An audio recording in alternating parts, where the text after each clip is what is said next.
at giving other people advice. But I think the most important thing is to be able to take your own advice. Like, I never thought that I'd be able to get to the point that I'm at today. And the only way to get to that point is believing in yourself and just saying, fuck it, and just doing it. He just came from Thailand. He just came from Dubai. I got Stan Pavlovsky on the show. How it all started was I was working in personal injury law, and slowly I saw that there's always been this demand for more customers, and there is no real way for junior law firms to get into this. But I found that I am able to somehow receive these referrals, and then I was able to make money by referring those cases out to lawyers. So, in a way, lead gen was always part of my life. Who should not get into this industry? The only way that you're going to succeed in this space, if you want to be at the top, is you have to continue to be a student of the game. What do you think is the future? There's no way that you're going to have an organization of like 100 people and you're not going to have like a bunch of prompt engineers that are geniuses at prompting ChatGPT or Claude and creating the necessary tools. You've seen the people that are putting up numbers, but also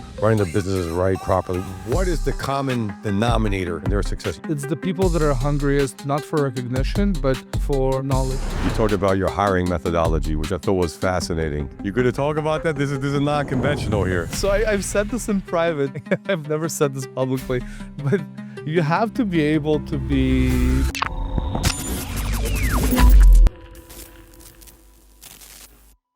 LFG, it's March 11th, man. Spring season is here. It's March Madness going on. Listen, I'm very, very, very excited. I have a good friend of mine, someone I've known for a very long time, very instrumental in my success in the industry and the growth of my companies. Very instrumental in a lot of people's success, which we'll talk about. Just a wealth of knowledge and someone that's just... I'm just excited to have you here, man. We've been talking about this for a long time. It's glad to have you on the show. He just came from Thailand. He just came from Dubai. I got Stan Pavlovsky on the show. Man, I'm pumped to have you on, man. Thank you, brother. Yeah. Thanks. So good. It's good to be here. We've been talking about being on this podcast, I think, for years, and it just didn't work out. Whatever, things happen. There's industry drama. There's all sorts of shit. So eventually, we finally made it happen. Very, very excited. I got goosebumps when you were saying that, because we really have been talking about having me on for a long time. And, I'll try and provide as much value as I can and kind of tell my story and talk about, different cheats and hacks that people can use to make more money in pay-per-call, but also about my outlook on the industry and, whatever else you want to discuss. Yeah, I'm eager to talk about that. Obviously, we were just in Dubai. It's a funny story. We were in Affiliate World Budapest, and then we want to be on the same flight. Where are we going back? We were coming to Toronto. It was actually from Dubai. No, but prior to that, in Budapest, we're on the same flight. I'm with my wife, right? And then I see you on the same flight. That's right. And then in Dubai, I'm running to the elevator. I go in the elevator. I see you. We're in the same flight on the way to Toronto, man. It was pretty. We're running into each other, man. That was good. And then thank you for taking my picture passed out on the plane. You and like 90% of my friends, as long as we fly together, at least like most of my friends will start taking pictures of me passed out. Yeah, but I'm a man of my word. I haven't shown that to anybody. Only you and me have seen that. Good. We should keep. Yeah. We'll see. Maybe we could do a poll here. Who wants to see that picture, man? Maybe we donate some money to charity or something. What do you think? No. Create a win-win here, man. That's a terrifying prospect. But then what we need to do? We start with me, no problem. But then whenever we capture a picture of one of the guys from the affiliate space, like Ariel Talon passing out in one of the comments. We get them all the time. 3 times we got him passing out. Yeah. We got Michael Walker passing out.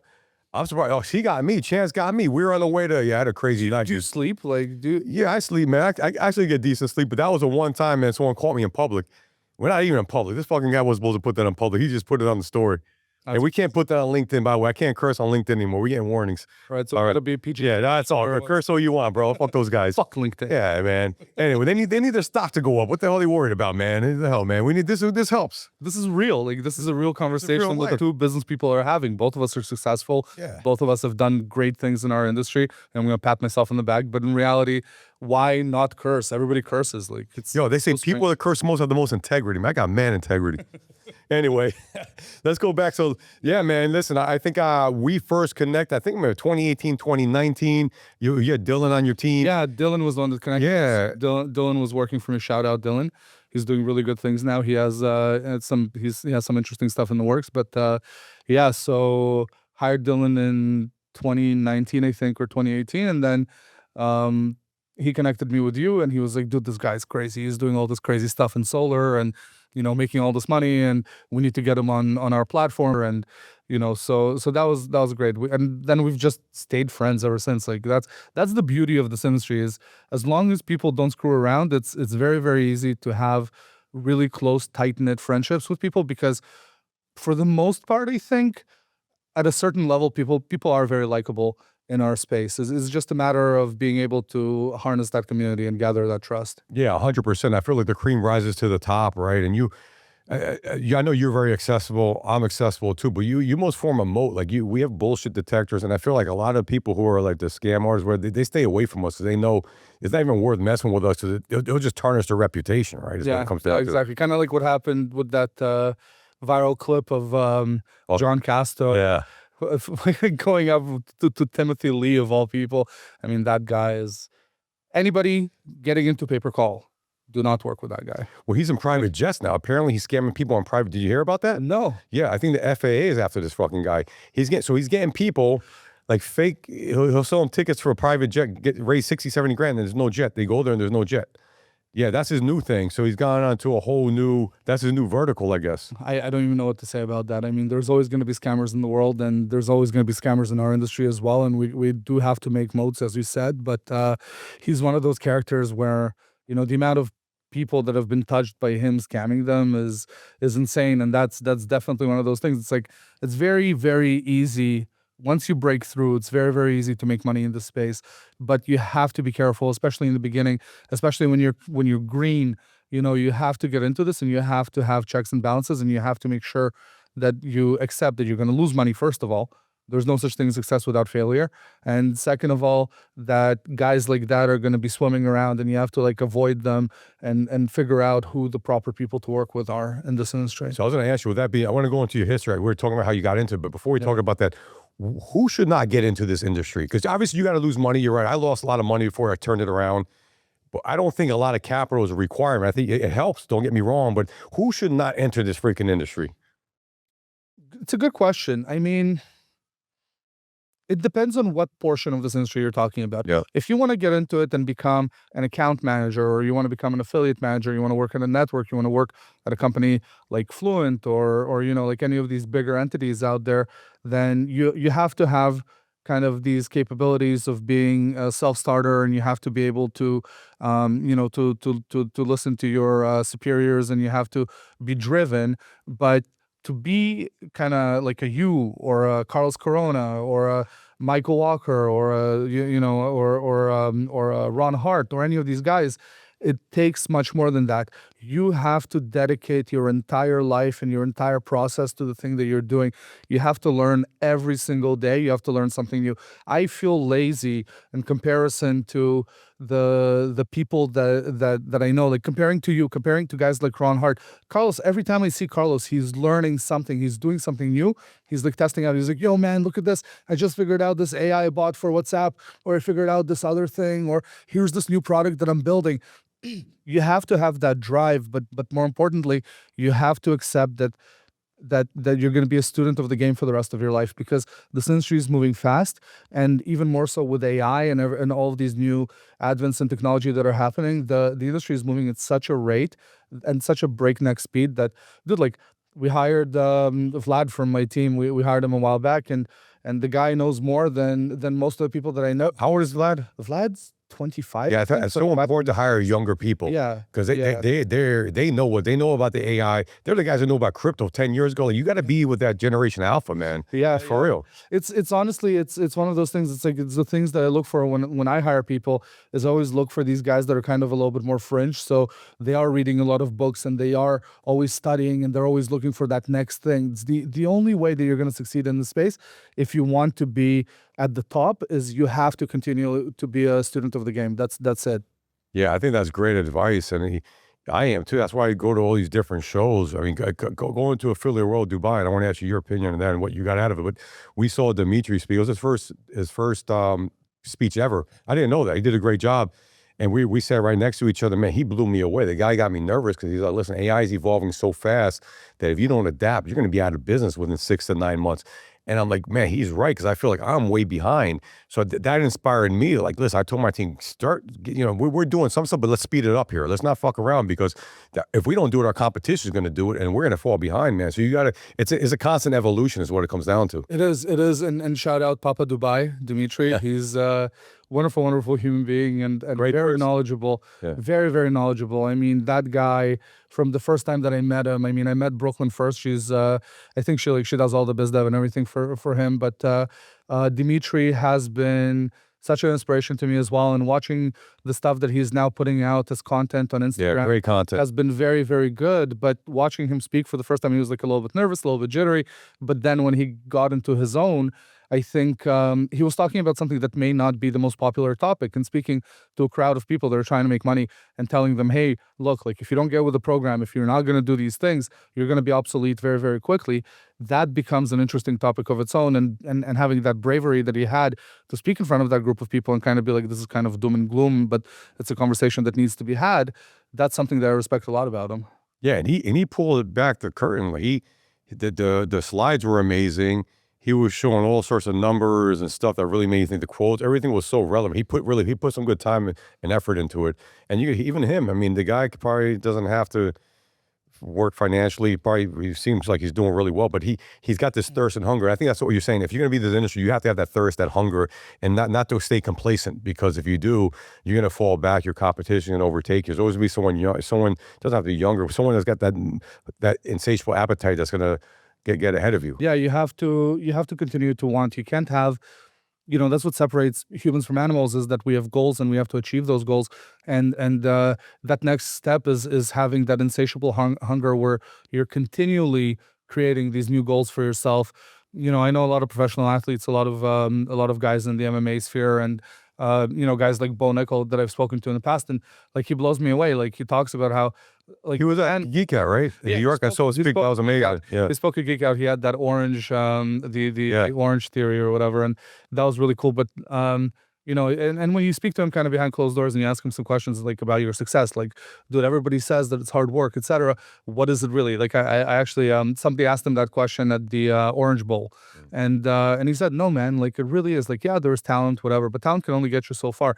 It really is about the hard work, and it is about kind of not coasting and sitting on your laurels and doing nothing. It's, you've reached a certain point. Yay, I made $1 million, or yay, I made whatever that number is. In reality, it's not about the money, but it is about the money. It's about continually having a hunger and being like, okay, well, this year I want to reach this target, or this month I want to reach this target, and then continually upping those targets, whether it be for personal growth, whether it be for financial growth, whether it be for mental health, or whatever the case may be. You always have to have those next targets. And, I'm slowly kind of adapting that strategy to my life as well, because I did, to an extent, at my end of my tenure at Retriever, I did to an extent kind of come to a point where I was like, I'm pretty happy where I am, and like I can kind of relax and whatever. And now I'm again, and we'll talk about this obviously a little bit later into the podcast, but now I'm again at a point where I'm like I love being the stupidest guy in the room, because I get to learn a lot, and that's where I am now, and it's extremely exciting to be at that point.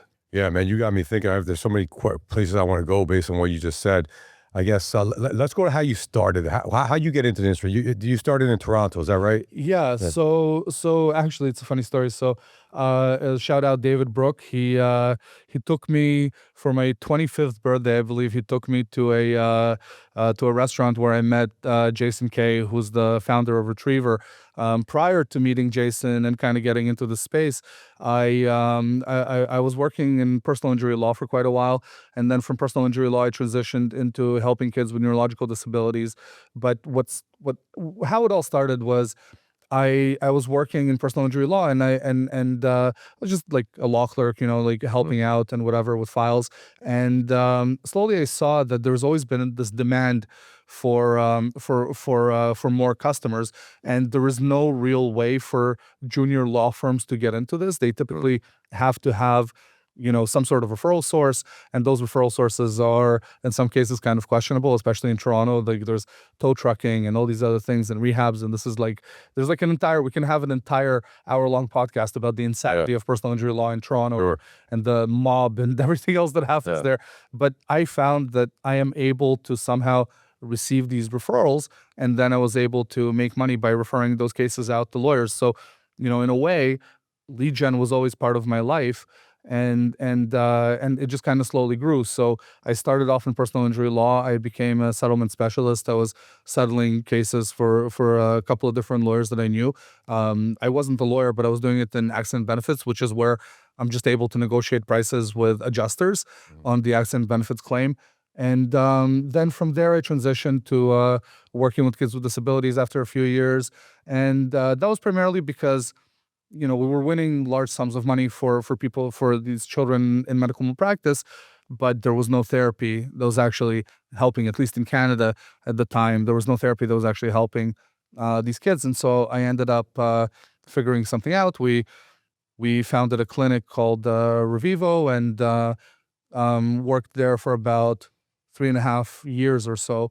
And then on my 25th birthday, again, I'm at this restaurant called Jacob's, and really what ended up happening as we discussed this, I'm kind of like thinking back and remembering, but I really had kind of almost like a mental block or a limiter on where I thought I could go in my life and what I thought I could achieve. And then I met David, and David had nothing to do at the time with the industry, and you'll see that kind of changed over time. But he showed me a side of the world that I didn't know before. Like, to me, the Keg in Toronto is a restaurant that to me would be like the best steakhouse that I could ever go to. And that's like steaks for like $50, And then he takes me for my 25th birthday, he takes me to a restaurant where I look at the menu and like there's $1,000 steak. And I'm like, what the fuck? Like now I look at it and I'm like, okay, that's a great business expense potentially, but back then it was back then, like now it's an experience, but back then, and that's I might cry when I think about that, but back then a $50 steak, that was it. That was the limit. And so he takes me to this place, and we may or may not have had some cannabis prior. And I'm sitting there at the bar, and I'm eating the steak, and they have these big TVs in the front there, and they're showing synchronized swimming.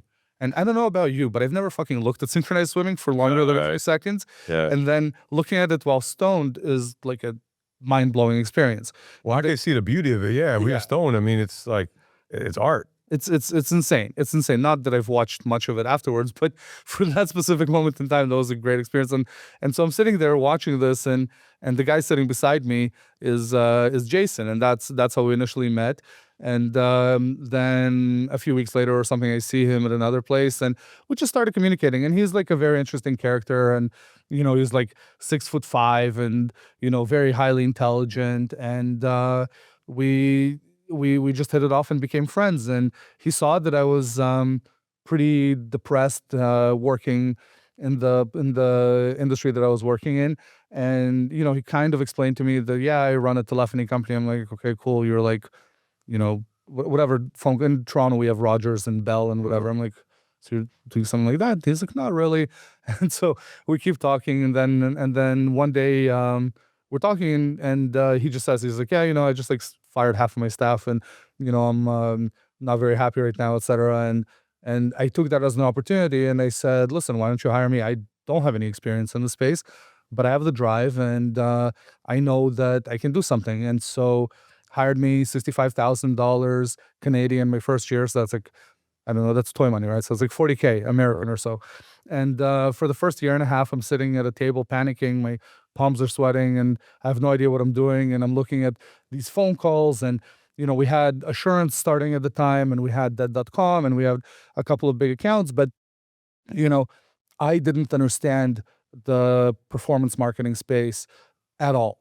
And it took me a little while to kind of get used to the technology. I started at first just by doing troubleshooting and kind of really just diving deep into that industry. I also didn't really have much sales experience at the time either. And so what I started doing was reading as many books as I could about sales. And that's what I'm talking about in terms of growth. Like if you don't know anything about an industry, dive in, ask as many questions as you can, and read as many books as you can. I started by reading books like How to Win Friends and Influence People, The Like Switch, where you're talking about unconscious mirroring techniques. So like you're sitting, with your fingers crossed, I'll sit with my fingers crossed, and those mirroring techniques help in influencing how you're communicating with me, for instance. And then moving into books like The Subtle Art of Not Giving a Fuck by Mark Manson, and then Models. And really Models became one of those books that kind of like it clicked in my head, how to properly communicate with people through honesty. What's the name of the book? The name of the book is Models, or? Models. Okay. So the book that really changed things for me from like how I communicate with people today is Models by Mark Manson. Great book. Everybody should read it. Like, really, the funny thing is that it's a dating book. So it's meant to be, how do you attract women through honesty and vulnerability for dating purposes, marriage purposes, etc. It's not about like how do you get laid. It's really about how to have a relationship and how to act in that relationship. But in reality, what I took away from it, there's a chapter that talks about the first date experience and how you should go into it and the mindset you should go in with. And what it says is like, us as men, when we go on a date, it's always, I hope she likes me. I hope she likes me.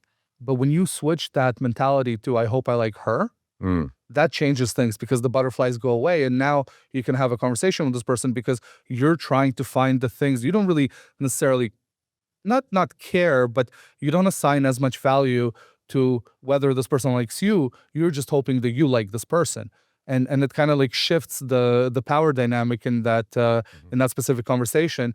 And applying that to business, there's really no difference and I'm sorry for for cursing, but there's no difference between Let fucking go show. There's no fucking difference between fucking and sales. There's none. Exchanging money is a very, very intimate thing to do, and so is fucking. Like these are similar concepts, at least Oh, it's true. It's trust at the end of the day. Yeah, it shows extreme trust, right? So when that concept kind of clicked in my head, I started thinking about, well, I hope I like these people. So I remember I came to my first I think it was LeadsCon, was my first conference in this industry.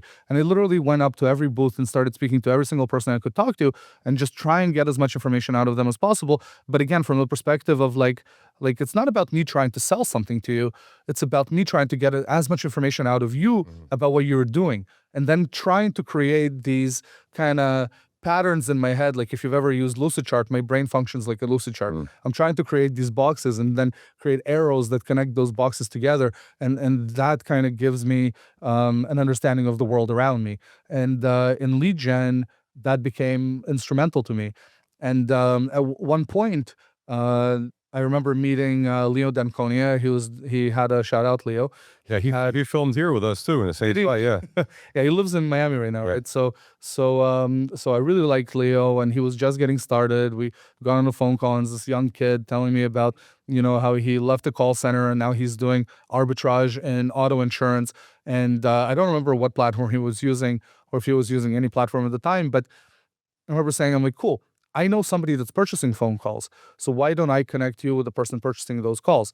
I didn't say, hey, use my product. I said, let me just connect you. Yeah, you added value to them. Yeah. All I did was add value. And in How to Win Friends and Influence People, there's a story about a lady that like drops off a hitchhiker at his house during a storm, and she never asked for anything in return. And those people couldn't handle the idea that they had no way of repaying her after she had left because they didn't take her name. They had no idea who she was. And that creates a sort of power that's almost impossible to replicate. So, James Van Elswyk, who you know very well as well, he has a mantra which is, a candle loses nothing by sharing its flame.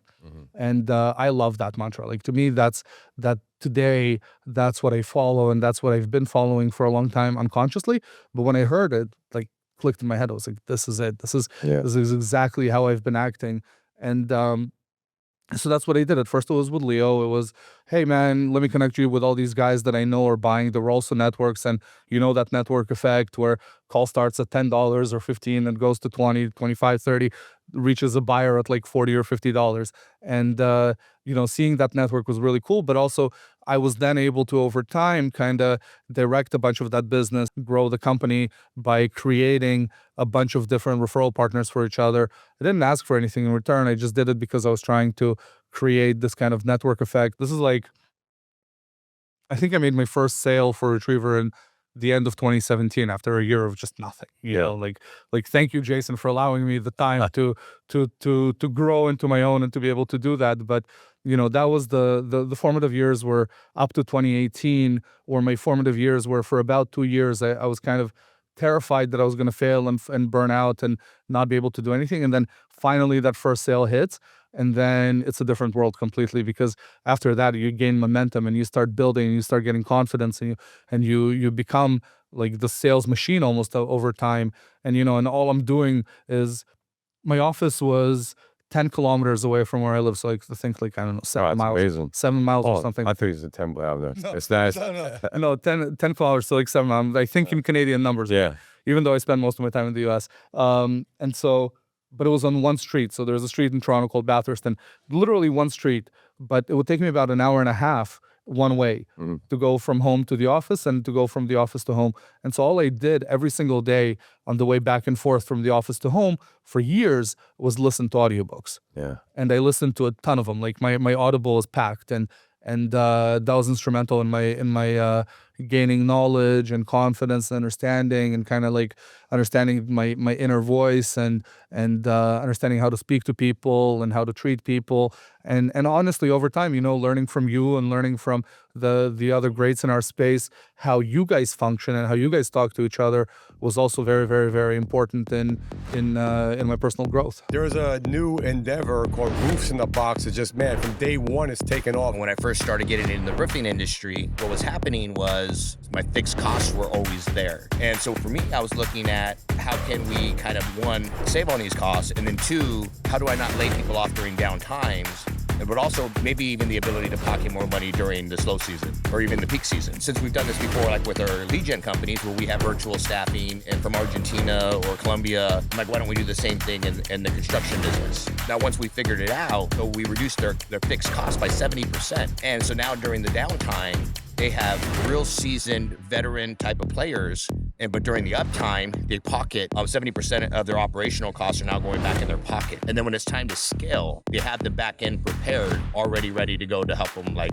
lift off. Depending on what state you're in, you're averaging about 12.5% on what you pay out on taxes, insurance, all the different insurances that you have to pay out, right? So yeah, you don't have to pay out unemployment, you don't have to pay out FICA insurance, Medicare, Social Security, the things that business owners have to eat. Roofs in the Box is not just limited to roofing or home improvement companies. You can use it for any services, right? You can use it for IT. We use them internally for data sales, for hygiene, for analytics. It doesn't even matter what the vertical is. It's like business in the box at the end of the day. Pretty much, yeah. So you reminded me of myself when I first got into sales, running call centers, 2005, 2007. I would, there was no podcast back then, so I'd get like these CDs, what was it, the Andrew Carnegie, Tony Robbins, and I would listen. I'd drive 30, 45 minutes. But someone once said, man, they made a joke in the call center, like, Dave's got a university on wheels. That's what it was. I used my time. You hit traffic in Jersey, a lot of traffic. Fuck it, use that to learn, man. I didn't graduate high school, so that was literally that, bro. That's crazy. Yeah, I never graduated. I got my GED like later on. I had to drop out because my family was having a bunch of financial trouble, and I had to work a bunch of jobs and make sure that we kept our place and whatnot. But yeah, we had our hardships, and I mean, that was instrumental to me. Like those 2 years of driving and listening to audiobooks, like the CDs, changed my life. Well, you have to do that because if you want, you get that edge. I mean, I don't know. Think about how many hours you probably had hundreds of hours that you listen. You know Malcolm Gladwell, Outliers. He's got that book, and he talks about the success. How do you get a professional athlete? They have 10,000 hours of practicing. So you have to hit that 10,000 hour mark. We might have 10,000 hours of self-development. We have thousands of hours. We're way ahead in the average person, you and me. But think about if you have to quantify how many hours you actually listen. Those are the formative years that laid the foundation for where you're at now. So you give me goosebumps because I'm remembering like when I calculated, I work 8 hours a day, 10 hours a day for years, and I remember reaching that 10,000 hour mark, and I was just kind of like, I had like my own little private celebration. I was kind of happy about it because I got to a point where I didn't really have to be in front of a computer to help anybody. They would just call, and I'd be like, okay, well, you hit on the top left side, you click on publisher, you fill out the publisher ID, and then first name, last name, click create on the bottom right, go to buyers. I can still do the same thing today, obviously, like it's now ingrained in me. But that was actually one of the criteria when I started hiring people, and I hired Dylan. He was my first hire from like a sales perspective. I sat him down and I was like, let me explain this to you. and then okay, well, you do it now. Like, Yes. and that's it. I kind of like speed run them through that entire concept and see how long it takes them to retain information, because retaining information in our space is extremely important. It is. Well, So I don't know if you feel comfortable talking about it, but we were, when we were, I don't know, it was on our way back from Dubai, you talked about your hiring methodology, which I thought was fascinating. You good to talk about that? This is non-conventional here. so I've said this in private. I've never said this publicly, but you have to be able to be, because again, like I said before, models taught me that there's no difference between fucking and sales and making money, right? So you have to be an individual that has the characteristics necessary to be able to get laid. Like that's it. Like that's one of the criteria is you have to be able to do that. Like you have to be able to, because I mean, now it's not the same because we have Tinder and we have like all these dating apps and whatnot. But at a certain point, like I remember being a kid and like trying to approach girls, and I was like nervous, and I was shaky and whatnot, and sales is the same. I remember the first time I come up to somebody at a conference and I'm like nervous and shaky, and I'm like, shit, same thing. So that's kind of where that philosophy came from. But it's more than that, right? Like it's obviously you have to be able to be like that, but you also you have to have some sort of confidence in yourself and in your abilities. You have to be able to retain information really well. You have to be able to communicate to the needs of the consumer by really just listening to them. Like it's not about talking, it's about listening. Proper sales isn't about talking, it's about listening to what that person needs, and then taking the product that you have and kind of applying those concepts to that product, or to their needs rather. Yeah, I'm reading a book. I got a great story. I met like a power broker in New York City. I think this guy was responsible for getting the World Cup to the tri-state area. And when I had dinner with him, it was with a bunch of other people. We're trying to get some campaign going. Never got going, but it was good to meet this guy. Anyway, very connected. He's like been known the top people there for decades and decades. He recommended a book that we read called "What Things They Don't Teach You About in Harvard." I bought that book. I never read it, but I started reading it. I'm like day 3 into it, and he talks about you got to be able to listen and listen aggressively and observe, right? Because there's subtleties you'll pick up on people, and it's so true. People forget that, right? I think, and he says we're always like in a rush to talk and get our thoughts out there, but if you listen and you'll get people will sell them, you'll know how, they'll teach you how to sell them. Is what it comes down to, and I think we forget that sometimes. I agree. There's another really good book. It's called Surrounded by Idiots, and also a very unconventional name for a book, but it speaks to the different categories of people that are out there. Like for instance, so there's a few colors that it's a color coordination between personality types and colors. So great name for a book too, by the way. Surrounded by Idiots, fantastic. It's Surrounded by Idiots, Surrounded by Psychopaths, and Surrounded by Narcissists. Those are the 3 books from that chain. But Surrounded by Idiots specifically, you have Red. Red are guys that wake up in the morning and they're like, go, go, go. And they're on the treadmill and they're doing all this stuff. And you're making money? Like those guys. It's fucking go. That's you, right? Yeah. And then there's guys that are, or girls or anybody that, they're yellow. And yellow are what I, at the very least, like to consider myself, because I don't necessarily prepare or think before I speak, but somehow 90% of the time, I'm able to say the right thing that allows me to kind of get ahead. And that's what yellow is. It's this like intrinsic ability to communicate and be relatable, but also be able to communicate the right thing to somebody. Then you have blue. And blue are analytical people. So they're the people that like sit there and they really, really study. Shout out my mom. I'll tell her something. She'll be like, well, let me like look into it. And then she'll like read 10,000 pages about something and then be like, no, you're an idiot. And, thanks, mom. Yeah. But, and then you have green. And green are people that are your essential workhorses that will spend the time. They don't really care if they're getting paid more than somebody else. They just want to spend their time doing the thing that they're good at without really being bothered. They just want to keep the peace, and they want to spend their time working. And so that's another consideration, like when you're hiring people, because you don't want to have an organization of just like Reds. Imagine your company is just 10 Oh, no, it's no good. total X. It's gonna be terrible. Yeah, we fuck things up, man. Oh, Exactly. Or yeah, business. or a bunch of me's. Like I'll be dreaming about ideas and things, and I'll never get anything done. Like I need people behind me that can support me, or people in front of me. I like to lead from the front, but I do need people that will support me, because I have 10,000 ideas a day, and most of them are dumb, but one of them is really good. But I need to be able to also execute on those ideas, right? So we need a balance of these types of different individuals that'll be analytical, that'll question. Like shout out Phil, he's extremely analytical, and he was the voice of reason in a lot of ways, where me and him would like bounce ideas off of each other and be like, dude, this is so great, and he'd be like, oh yeah, maybe not, like maybe we should think about it another way. So that balance in an organization is extremely important. It's huge. I was going to ask you that with regard to that. How do you know when to give in? Like, okay, you might have an idea you think is amazing. Your personality type is a little different. We're similar, but you also we're different too. Yeah. But like, how do you know when to give in? Where you might be so passionate about an idea, but like someone like Phil, my partner Ed is like that too. We're very similar, but we also balance each other out, which is you need that, So when do you know? Okay, hey, fuck it. I think I might be off my kilter here. Let me concede. That's a good question. To me, it's a feeling, right? Like if I really truly feel about something very strongly, and that feeling doesn't seem to go away, it's like the Marie Kondo method, with clothing, right? Like you touch it and you love it, or you don't.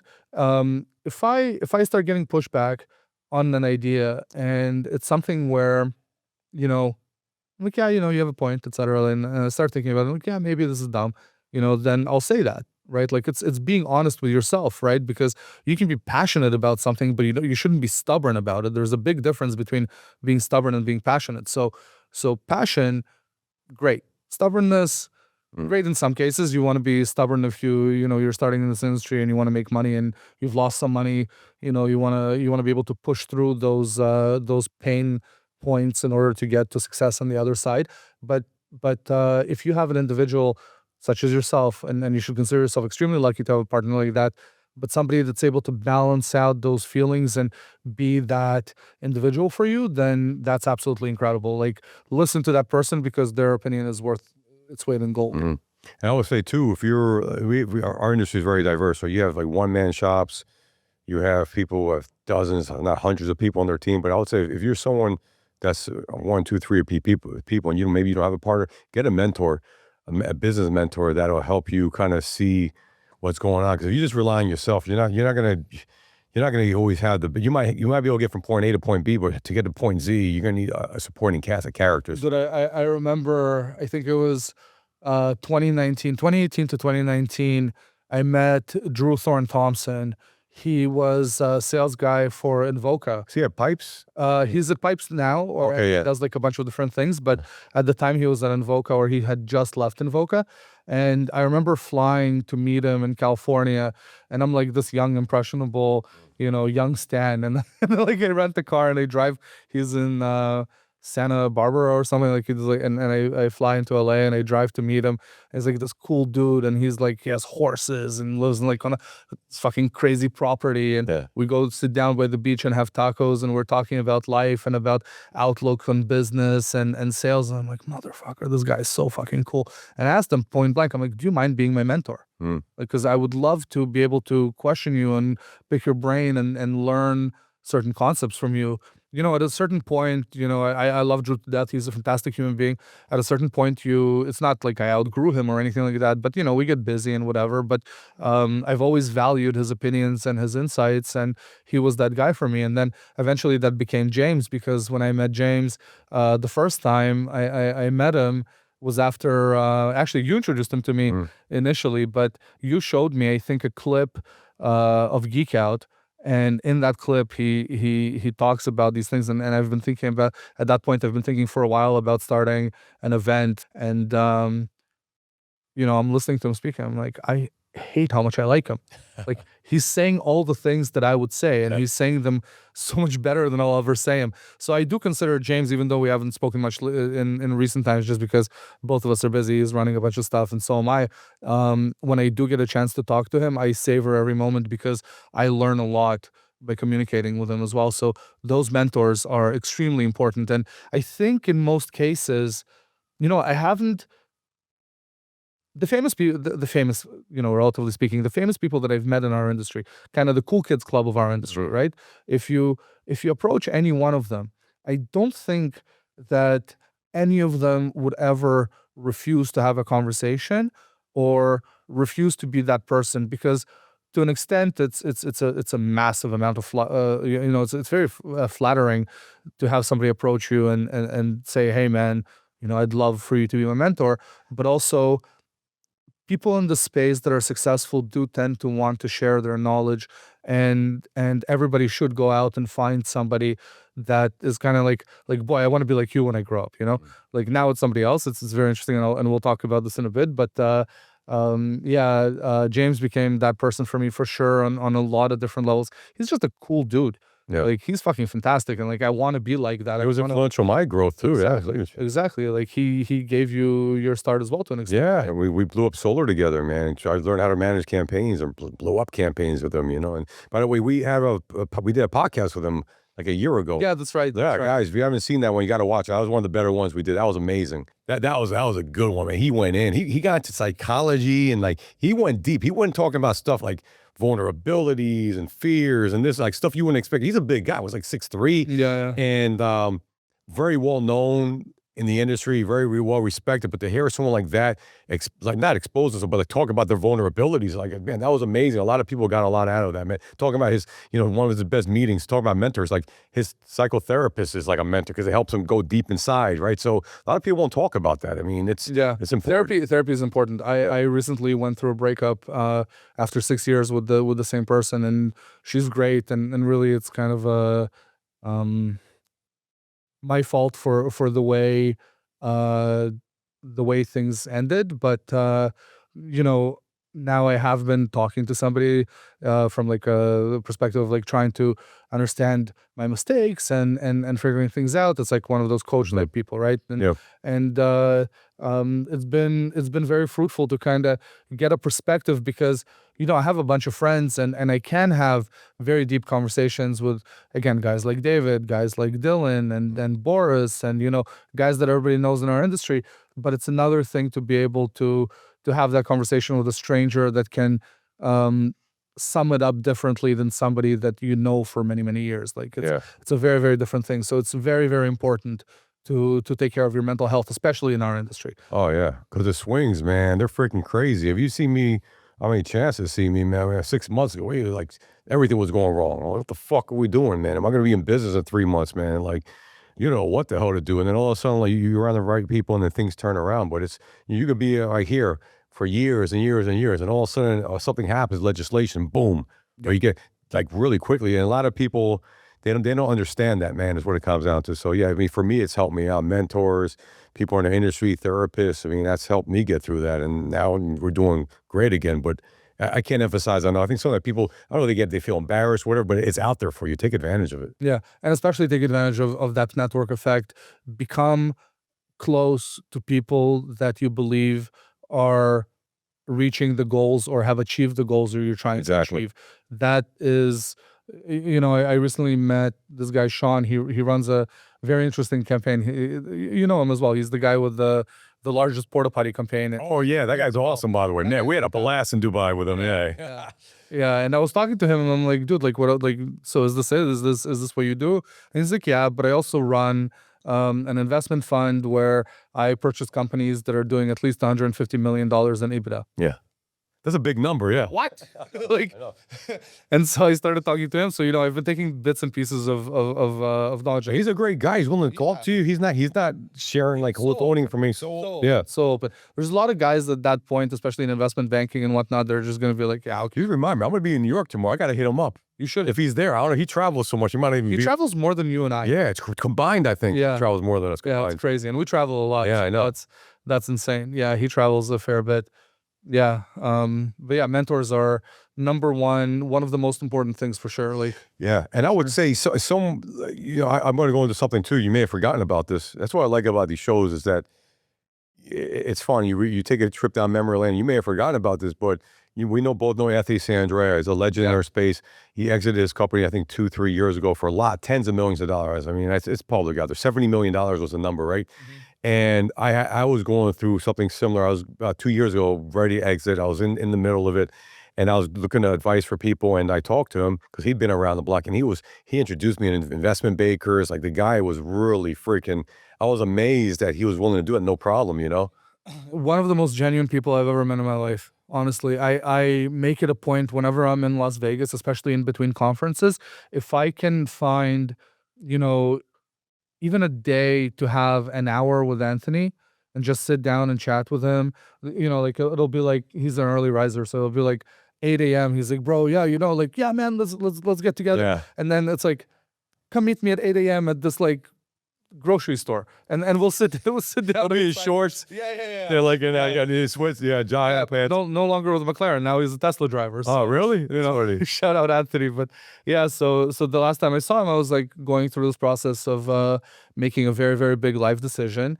And I was I was thinking about leaving Retriever and moving on and moving to a different space, and I was scared, and I sat down with him, and I'm like, dude, like, here's my ideas, here's where I am. And he spoke to me and gave me some really good wisdom and some really good advice. And, whenever I have an idea, like, credit to that dude, man, because I can call him, my ADHD will flare up, and I'll have this idea, and I'll be like, yo, man, when can I talk to you? I have like a really good idea about something cool that, might be of interest. And so far, like, none of those have come to fruition.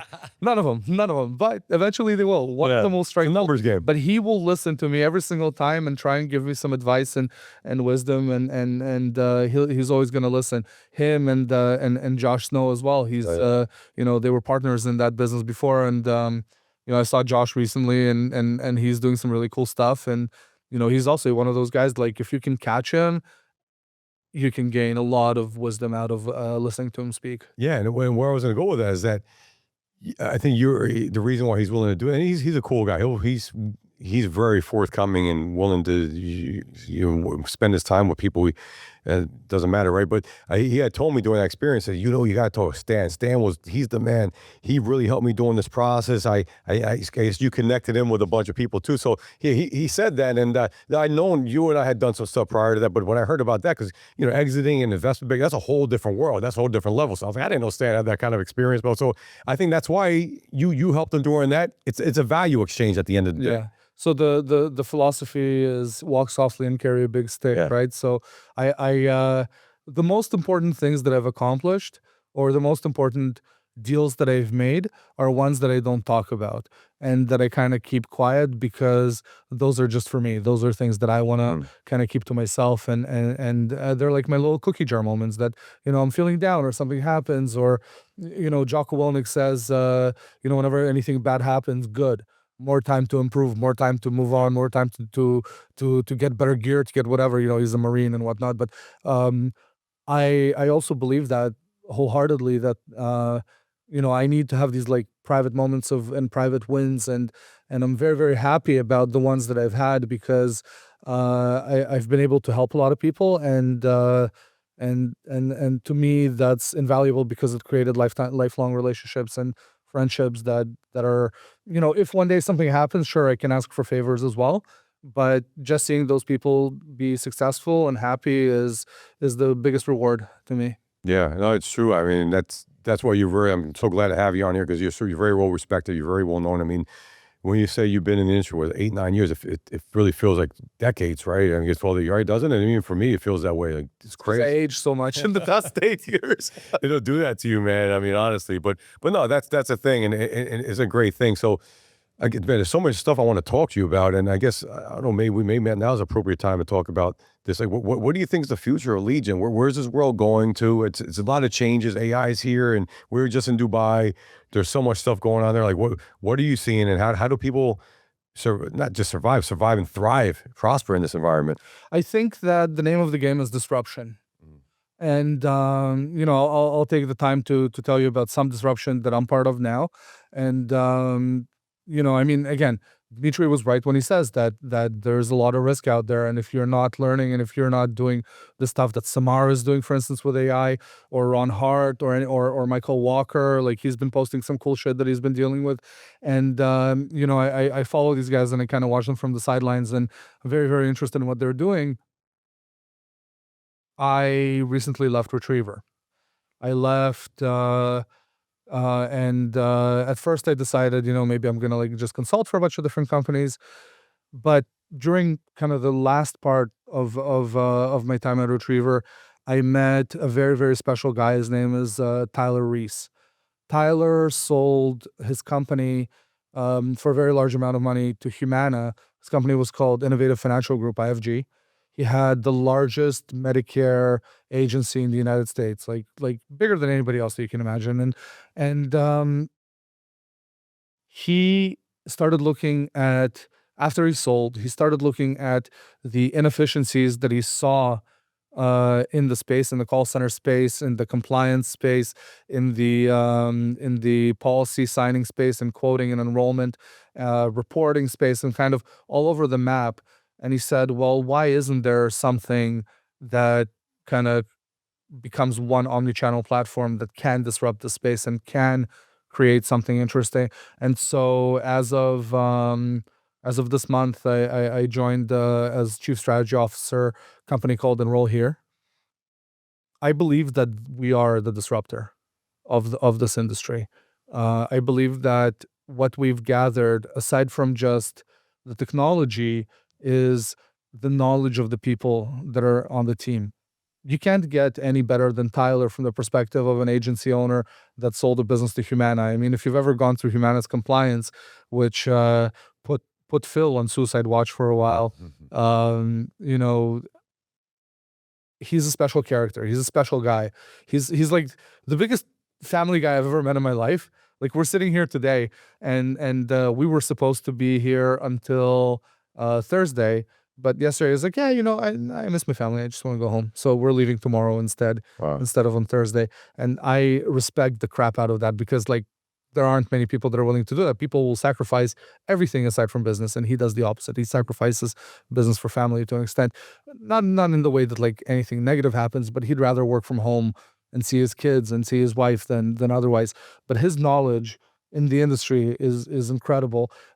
He gathered under him guys like Josh and Ryan, who have been partners with him in Innovative Financial Group, and he hired Brandon Clay as our CEO, who has over 20 years of industry experience in Medicare, on kind of the other side of the Medicare policy side, not on the sales side from like the pay-per call perspective, but on the other side.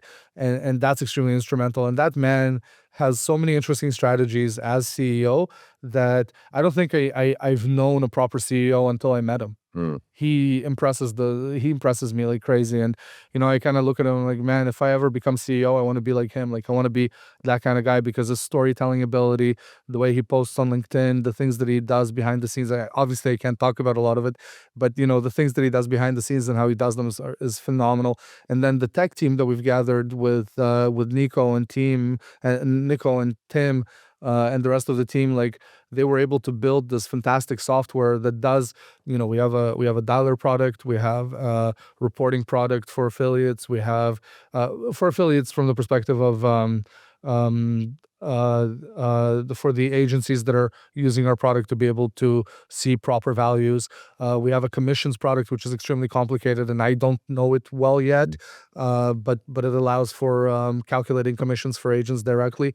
We have an AI product for compliance that listens to the phone calls, gets rid of the PII information, and scores based on the compliance of the agent on the phone, whether they said the right things. There's 25 questions that every carrier asks in Medicare, for example, and you have to answer those 25 questions as you're communicating with the consumer. So this tool scores for that compliance, and that varies, and some of the agencies get really, really shocked when they start seeing that they were thinking they were running a great shop, and then suddenly they see that their compliance rating is like 25%. Yeah. They're like, wow, well, we need to work on that. And then we have a product that we'll be rolling out, which is an enrollment platform as well. So those Medicare agents sitting on the platform will actually be able to allow for enrollments. Now, from the perspective of pay-per-call, the reason this is disruptive and very exciting is because obviously, myself and a lot of the guys on the team, we know who the originating publishers are, and a lot of these agencies don't, and they'll fall into the into kind of the mistakes of purchasing calls from people that they shouldn't. So by working with Enroll Here, a publisher, instead of having 20 or 30 different endpoints to send phone calls to and having to make those decisions, Enroll Here will actually make a decision based on a bunch of different variables, and again, through one phone number, send that phone call to one of the 20 or 30 or 40 or however many agencies we have on the platform. Right. And to give you an idea, we've grown. The company started in AAP, and they were doing about 7,000 paid phone calls. Now, outside of AAP, it's in the 20,000 range. Wow. So, so the growth is unreal, and it's extremely exciting and kind of scary because, again, I find myself being the stupidest guy in the room. Being a chief officer, you think, oh yeah, the world. It's kind of like when you grow up and you're like, oh, I'm an adult now. And then you're like, I know nothing. And then Levels. yeah, there's levels to it. There's levels. And this product is one of those things where I've now reached a new level where I'm learning a bunch of new things from the insurance perspective, but also the product is teaching me a lot, but also the people there are teaching me a lot. And I think originating publishers in our industry, guys like Abe and Hagen, I don't want to mention a lot of names because then people are going to go to them. But if you're an originating publisher, if you're a person that actually generates your own phone calls, you're not a network, but you're actually generating your own calls. And the reason I say that is because networks are fine and great. The difference is that publishers, originating publishers, have control over the creative. I want to work with you. So message me, email me, LinkedIn me, whatever. I want to work with people that actually generate their own media buying, because they are the invaluable lifeblood of the pay-per-call space. So we want to make their lives easier by giving them a single phone number or maybe two phone numbers that'll reach 40, 50, 60, 100 different agencies and thousands of different agents. Yeah. Right. So that's, if you want to talk about disruption in the space, that's kind of a bombshell. Is Enroll Here is going to disrupt the industry in the pay-per-call space. Other than that, it was Anthony Paluzzi asked me. He messaged me and he's like, "Hey, I want to get like a quote from you about what's going to happen in the industry."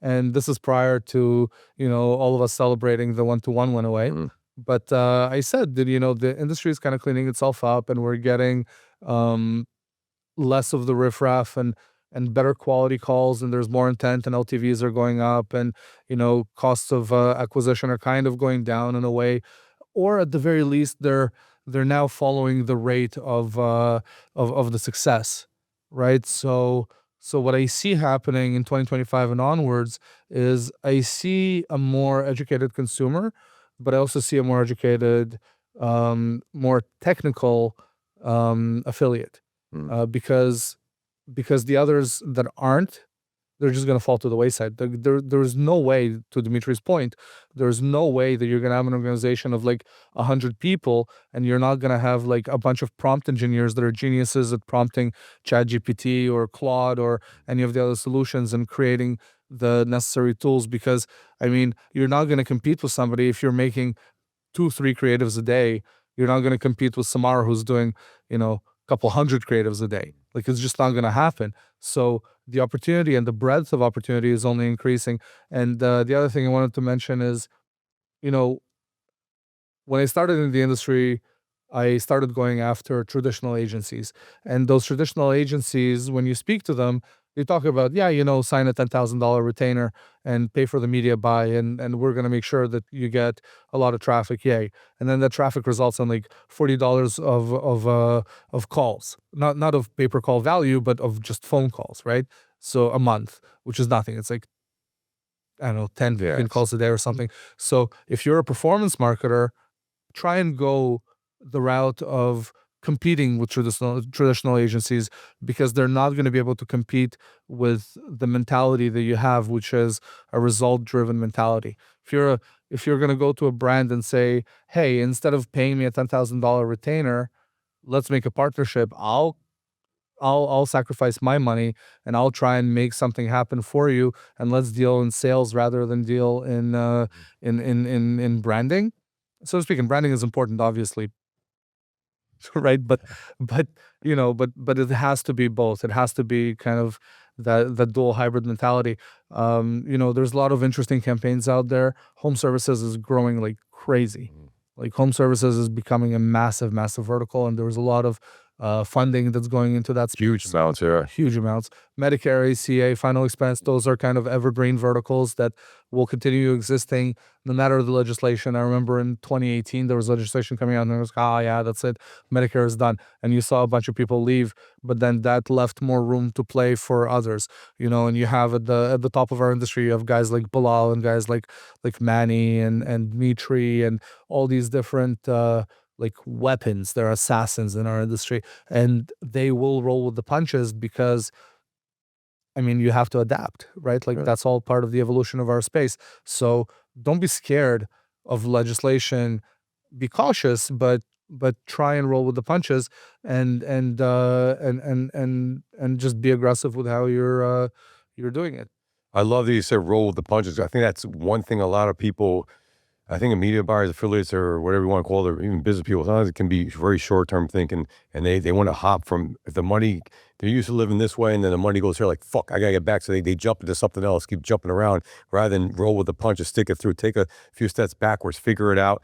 Everything will wash, the other groups will wash themselves out. Then you rise to the top. That's what happened with us in solar back in 2019. All these guys started going out of business. We stuck around, rolled with the punches, and boom, we're like a vacuum that we... You were the leader. We were the leader, right? And then that let us rise. But speaking of going a step further, speaking of Manny Zuccarelli, we're going to have him on the show one day soon. I can't wait for that one. But we interviewed him, did a short interview with him at Legion World. He went to Washington, D.C. He's trying to affect policy change. He's getting in the heads of the Congress people. A lot of people in the industry are like, oh, fuck, I'm not meeting those people. Fuck those guys, da, da, da. He's actually getting to know them, talking about how to win friends and influence people. He's trying to influence policy, which is amazing, right? So I think that's the other, we talked about levels. That's the other way of thinking, and like, hey, this industry's been good to me. Yeah, it's washing people out. It's going to affect me short term, but how do I benefit from this long term? What he's doing is he's not being reactionary. He's actually being active, right? Like reactionary is when one-to-one became a consideration. We had two different alliances pop up that were fighting it, and IMC was extremely successful in fighting against them. Yeah, shout out to them, because I remember when I didn't think that was I'm like, man, everyone's like, they had like a 1% chance. But fuck it, they made it. 1% chance is better than zero. They rescued you. They rescued everybody, man. They rescued everybody. So shout out to those guys. Excuse me. But Manny is definitely being more active and not reactive, and that's great to see. And I think as our industry becomes more legitimized, we're going to see more of that, right? That over the years, I mean, the wild west of 2016, 2015 pay-per call versus today, it's a different world. I mean, I've seen it. Obviously, I can't discuss it, but being part of Retriever, I was able to see everybody's phone calls. I saw what people were doing, and it was insane. And now over time, like we have Dave and Leo created TrueCall. Yep. Right. And TrueCall is like, you talk to most publishers and you mention the word TrueCall, it's like violence. Because nobody wants to show the real creatives, right? And it's like, when I talk to publishers about working with Enroll Here, I tell them, so I'm like, dude, like, okay, like I understand you have some ideas. Show me the true creative. Okay? Because I know it's not going to be the creative that you're sending the media to. There's no way. But if you show me the true creative and it's not too crazy, then yeah, okay, like let's work together, let's figure something out. But these guys, eventually the industry will wake up to the fact that you can do an API lookup of Facebook Marketplace and find the FBCL ID that corresponds with a specific ad set or group, etc. You can do the same thing with Google, right? And I really believe like that eventually the buyers are going to catch on to this, and they're going to start accepting TrueCall as their solution, and it's going to cause a lot of people a lot of pain. But at the same time, there's a balance here. Yep. Because you cannot have a non-aggressive ad. Because it's almost like a necessary evil. Like I remember a story of a Medicare buyer that called one of my customers back in the day. I was like, are you out of your mind? You have what kind of creative? That's the creative that you're using? Shut it off on Monday, because we really like it, because the CPA is really good. You know, the cost of the acquisition was like $100 for Medicare or something. It's incredible. Yeah. It was great. By the way, Enroll Here's cost of acquisition on average from the publisher pool that we have that's selling to our customer base is currently between $80 to $160. That's insane. That's like ACA numbers. It's nuts. It's crazy. It's crazy stuff. But yeah, so you know, you have to adapt, and eventually Truecaller or a solution like Truecaller is going to come around. I remember when Jornaya came around, and oh yeah, and I think it was a final expense for Johnson & Johnson or like one of those companies, and the publisher was like, you want me to do what? You want me to have this ID that shows you whether the form that was there prior to the outbound dial is the right form? And no, I'm never going to do that. And then you had the scammers out of certain countries that were like, no, we have Jornaya, and what it was literally a guy. I bought those fucking calls, man. Jesus, it got me in trouble too. I didn't know. I thought it was legit, man.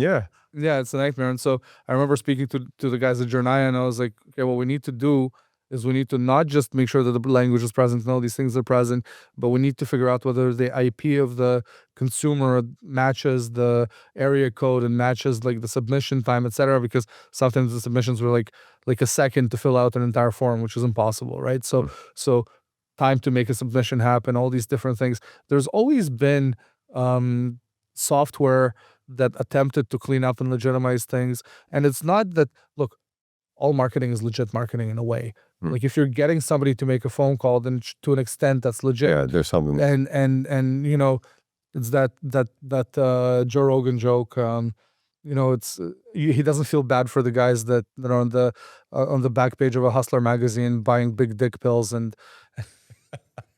you know, thinking that they're gonna work, right? Like those guys can get scammed. It's the guys that, you know, get scammed by Enron type shit. That's what scares them. But you know, it's getting a person on the phone and then selling them a product that takes a certain level of talent, and you have to be careful about how you do it, and you have to follow certain guidelines. But I think there needs to be a balance between legitimacy and the ability to be creative, because like you're not gonna sell. Like if an agency is expecting to get the most clean phone call in the world for $5 or something or whatever, then it's just not going to happen. Yeah. Right. So there has to be a balance of these things. Yeah, I think you're 100% right about it. I think it's almost like a maturation of the industry, right? There's more. The buyers, the advertisers are becoming more keen to all this bullshit that was going on. Like me too. I bought those leads, man, thinking they were legit. So I had a freaking real legitimate TCPA issue. I'm like, the fuck, this has your eye. What do you mean this isn't real? The IP didn't match. I'm like, oh my God, here we go, right? So then I had to get fucked to understand I was doing something wrong, and then you become smart. And the same thing with the advertisers. So, and then when Dimitri spoke in the affiliate world, he talked about they're going to have this AI where it's going to catch that shit right away. So the bottom line is like, you have to adapt. You can't be playing. Imagine to Dimitri's point, imagine what happens when you have to submit the SMID ads to Facebook, and if the ad doesn't have SMID on it, and you're pushing media to it, then that ad gets blocked. Yeah. Because Facebook made a deal with CMS or something. Yeah. Imagine that nightmare world. Yeah, and then you maybe you get away with it. And then what happens when you pumped $500,000 worth of calls and your buyer gets slapped on they slapped on the wrist, and all of a sudden they don't want to pay your bill? That happens all the time. You've seen that. You've probably seen people burn millions of dollars. I mean, these are big fucking numbers, man. We're talking about. Yeah. It's not worth it. I mean, how many times did you know? There's a Medicare company out there that whenever they get 20, I don't want to name names for obvious reasons, but there's a Medicare company out there that whenever a publisher or a publisher's, or you know, like a network's publisher somewhere down the line had a TCPA issue, they paused the entire invoice, and the invoice could be $500,000, it could be $1 million until they investigate and go through the whole thing. So it does get really crazy. It's crazy, man. And cash flow is everything. It's happened to me too, and I thought I was, you know, when I first learned, got in this industry, I'm starting to pump volume. You buy a lead like that, you think you're going to pay $200,000 from your advertiser, all of a sudden they have an issue like that. Yeah, they hold on to that 60, 90, 120 days. And you're like, what am I going to do? I got to pay this person, pay that person. You're not talking about small money, man. So yeah, that stuff's going to be going away pretty soon with this AI, man. So you got to adapt. So I'm glad you talked about that. Yeah. I mean, AI is definitely the game changer in our world. But moving away from AI, like that's great. Like I think I think eventually most people that will remain in the space once that kind of AI filter comes down harder than it's already coming down, those people are going to be fine. Like they'll figure out ways to properly prompt or hire proper, chat GPT engineers or whatever.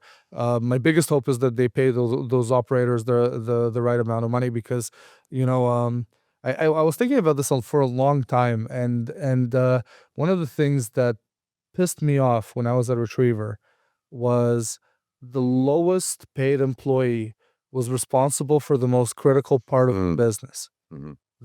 That's a lot.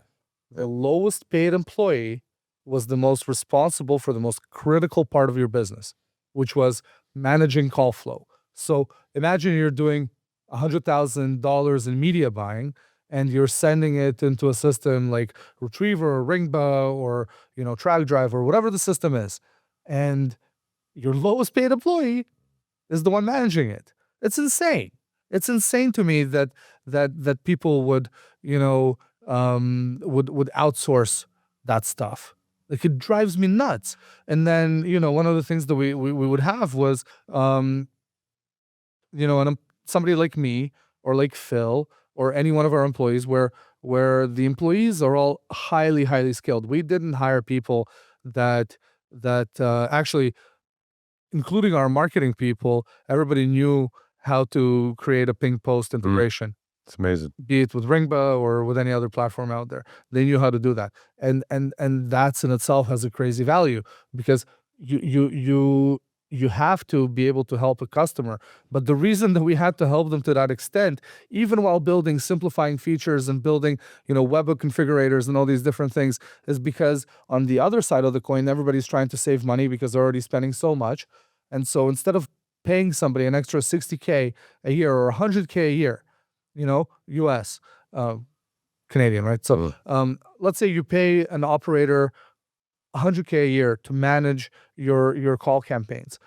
That person is worth their weight in gold because all of the money that you're making or the bulk of the money that you're making is being made through those campaigns. So that person is going to be highly intelligent and understanding how to properly create flows that make sense or spot the problem of why that phone call didn't go to the right buyer or why didn't the rescue feature pull the call and send it somewhere that it had to be sent or whatever the case may be. Those people matter because those people are going to make sure they can be the difference between making $1 million and making $500,000 or whatever the case may be. Like the amount of pings that we now have in the pay per call space is crazy. It's millions upon millions upon millions of pings.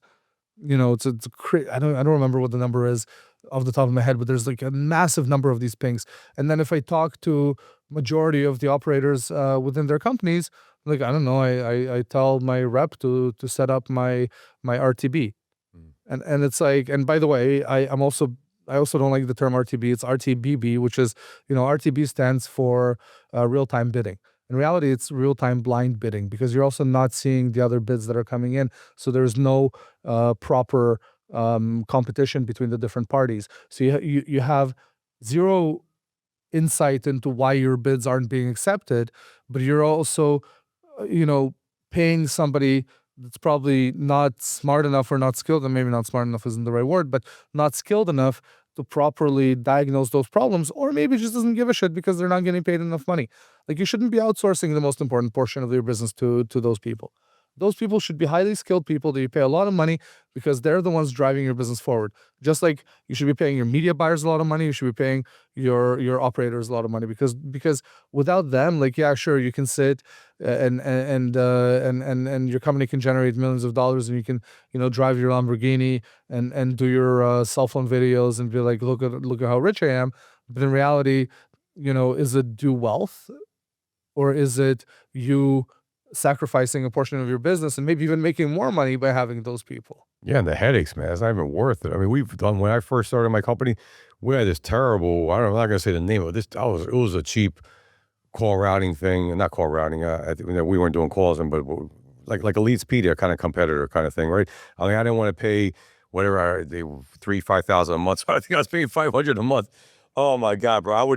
I'd have a day where I thought I made fucking, I don't know, $3,000, $5,000 to profit, and like we wound up making nothing because half the leads didn't go where they're supposed to go. It was such a mess, and I don't even know how I kept my guy Tom on the team. I don't know how he didn't quit because fuck, man, there was always issues. And then I realized, I'm trying to save $3,000-4,000 a month. And bro, I just pissed that away in a day because of this bullshit. And I was pissing away 15-20 grand a month, at least, maybe more. And I remember going to my wife, I'm like, yo, I got to stop this shit because I'm looking at the revenue numbers, but where the fuck's the profit? And I look at the end of the month, like I have half the profit I should have made because of this bullshit. So you wind up shooting yourself in the foot. Really you're trying to save money where you shouldn't. Yeah. Right? You're trying to save money either on the tech or you're trying to save money on the employee that manages that tech. And those are two big mistakes. Like, yeah, okay, if somebody's charging you 10 cents a minute for your calls, that doesn't make any sense. But if they're charging you a fair amount and they're providing you with enough assistance, you should still have somebody in-house that's a fucking expert at it, because that's what's making you all your money. That's it. You have to have your crazy expert dialer guy. You have to have your crazy expert reporting guy. You have to, like all of those roles have to be taken care of by experts, by extremely analytical, extremely devoted people, and you have to show them their appreciation, and they have to make the money that they should be making because of that. Yeah, man. So this is fascinating, man. A lot of good stuff here. I want to ask you. We're coming up on time here, but I want to ask you something I think is very important. You have a very unique. You've had very unique eyes on things, right? In your past 8, 9, 10 years, whatever it's been, a very different perspective than I'd say 99.5% of people out there. What is the common denominator in terms of, I don't even want to say business person in our industry, lead generator, media buyer? Like you've seen the people that are putting up numbers and not just putting up numbers, but also running their businesses right properly. We mentioned someone like Anthony Sangieri. It's a great example, right? What's the common denominator in their success? You may have answered it earlier. You said something maybe it's related to that, but what do you think is, why have they been successful? What to reach that echelon? How do you get there? What have you seen inside of them? It's the people that are hungriest, not for recognition, but for knowledge. Right, guys like Dimitri, guys like Anthony, guys like Ron Hart, Carlos, Michael Walker, Bilal, Manny Zuccarelli, Leo, David, Boris, like all these guys, like they're all so hungry for knowledge and self-improvement in their daily lives as well as their business lives that others just don't compare. It's kind of like that whole idea of Kobe Bryant going to court like a few hours early every day. That's amazing. Yeah. At the end of the day, he was doing so much more than somebody else, right? So that same concept applied to business gets you the exact same result. You get people where, they're so passionate about their business. Like for instance, I never want to talk to Boris on a Monday. Like I hang up on him if he calls me. I can't, because he's like a ball of anxiety because he cares so much about his business, and that's just the way he is.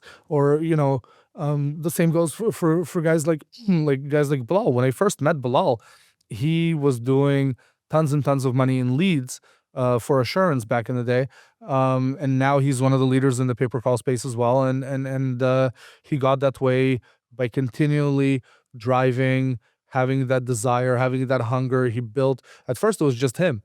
Right, like now he has this massive team of great people around him as well, and the same goes for everybody else. I mean, I now subscribe to Manny Zuccarelli's model of having experts in different fields rather than having a Swiss Army knife of employees, where every employee is a Swiss Army knife. It is good to have experts in every one of those fields, but those guys like Manny again.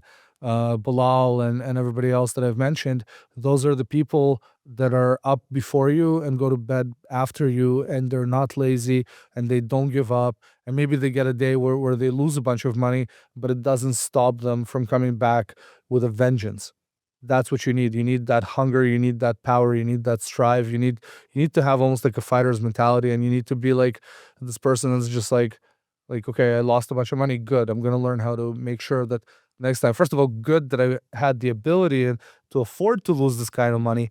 And second of all, good because now I'm going to learn from my mistake and make sure that I double the amount that I make next time. That was a great answer. And while you were talking, one thing I want to say too, everyone that Stan's mentioned, including yourself, follow their LinkedIns, follow their Instagram. You'll get inspired by them. That's how I found out that Manny went to the White House, not the White House, to Washington, D.C.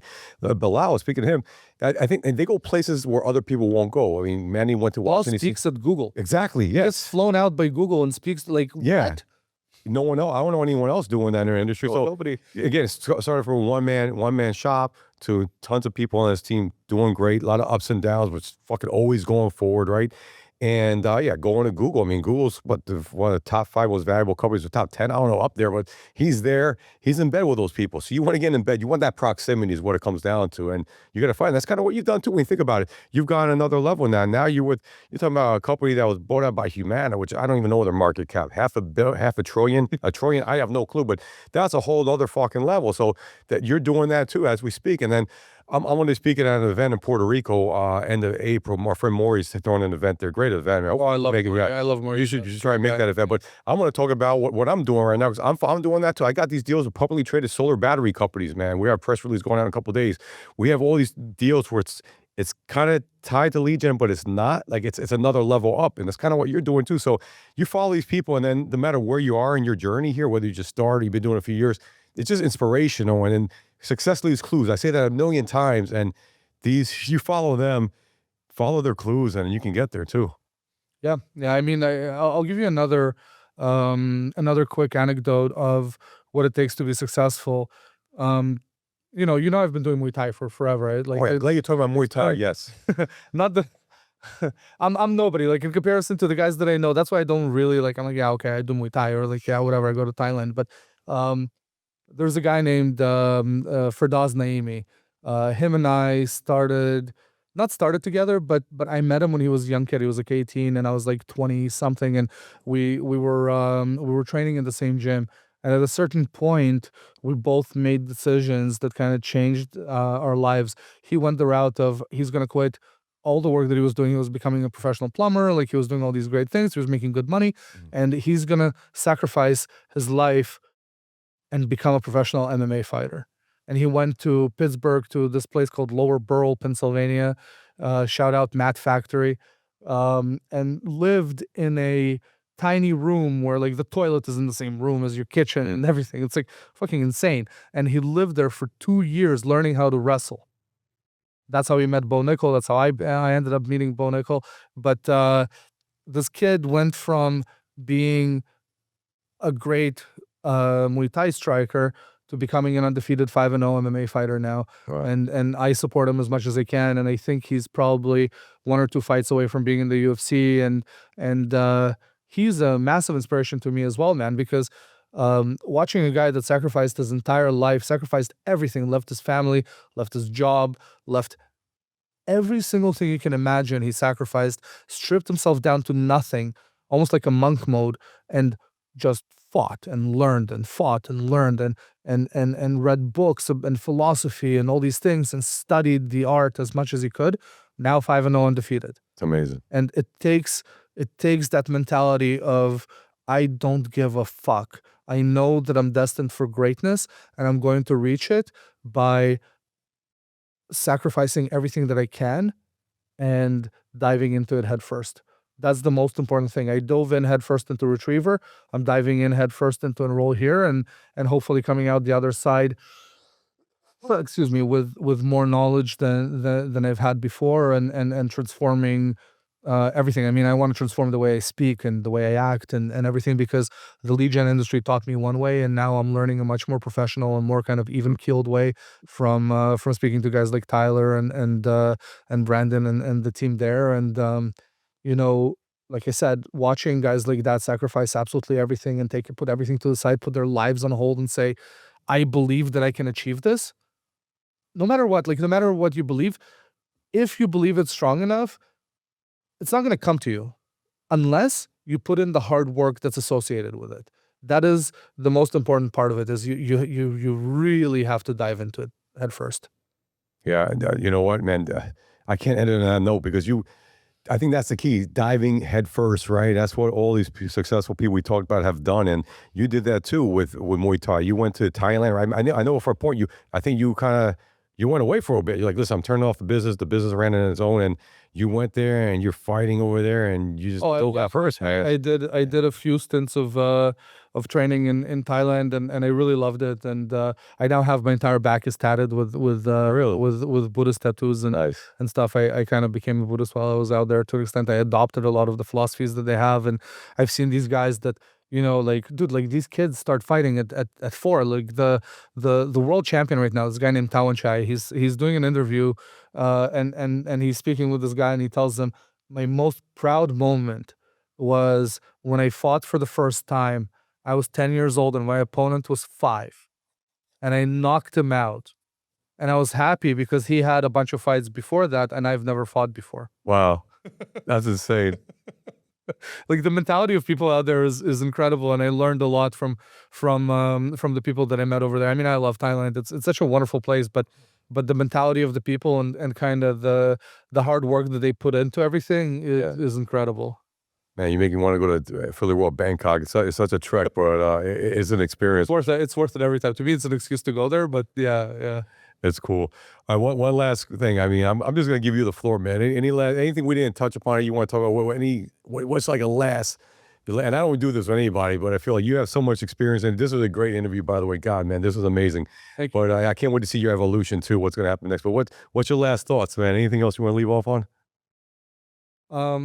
I know a lot of us are really good at giving other people advice, but I think the most important thing is to be able to take your own advice. And I'm very shitty at it. I'm great at giving people advice. I'm great at talking about these concepts and things. And for a while, I was able to take my own advice, and then I stopped over time due to burning out, etc.